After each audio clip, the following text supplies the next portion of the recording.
And many people who joined the foreign terrorist organization, like Abdurusul, have turned their backs on their former life and their family, but taken in by the lies. Their only choice is self-deceit.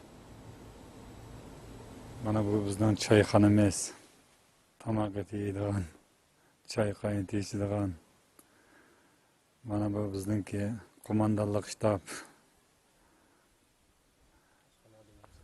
Oshxona tamak yeydigan, uxlab yetib qoladigan yerimiz mana shu. Jihad qildigan yerimiz mana Mushtaqdan eshib ketib uyanga basaqlan. Bartkemiz shu. Those are called commanding officers. They usually stay at the base or drive around the area. The soldiers sent to the front line are ordinary members, rookies, the poor. The rich people don't go near the battlefield.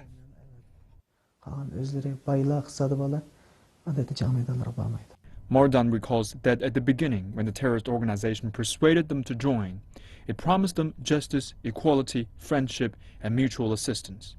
But the actual situation is quite the opposite, as the private cook for the East Turkestan Islamic movement leader, Abdurusul's life was very different.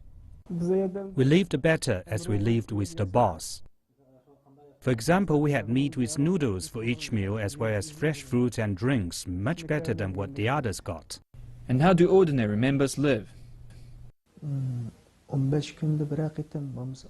We had meat once a month or every fortnight, but sometimes there was no meat or only once in 2 or 3 months.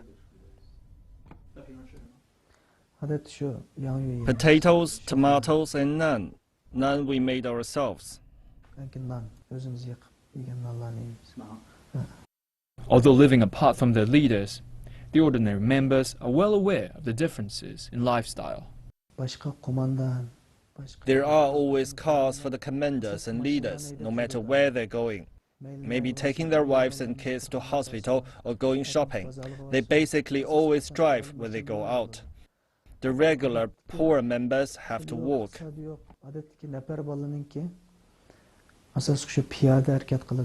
Many East Turkestan Islamic movement members have been killed in the course of carrying out terrorist attacks. East Turkestan Islamic movement claims that it will take good care of the widows of these so-called martyrs. The reality is, though, that a woman who has lost her husband has no control over her fate.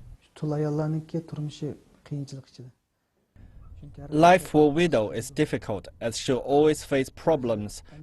For example, a woman can't go to hospital alone, not like in our country where we can go to hospital by taxi or by ourselves.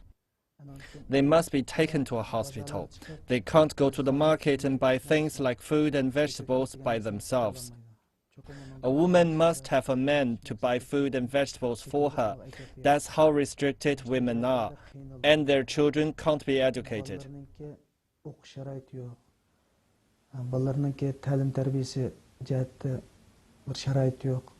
Mardan's wife was the widow of an East Turkestan Islamic movement member. Forcing widows to remarry is very common in East Turkestan Islamic movement. It so happened that one widow in the East Turkestan Islamic movement resorted to selling her body to earn the money for raising her children. Eventually, the East Turkestan Islamic movement leader called for her to be executed in the name of Sharia law.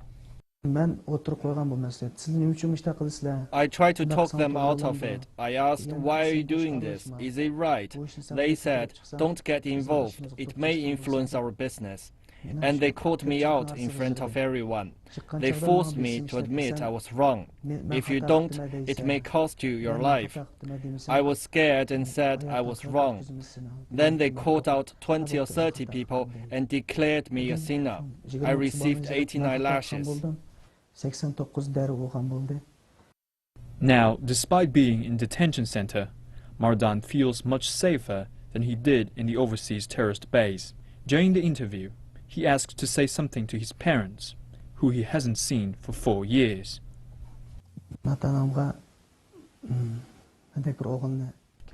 Through the camera, I asked my parents to forgive such a son like me. Please forgive me.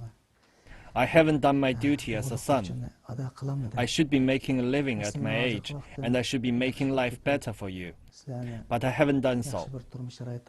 I want to say to everyone, we only live once, so we should devote our lives to doing something meaningful and beneficial for others. Hayatlık insan fakat bir qitim keldi.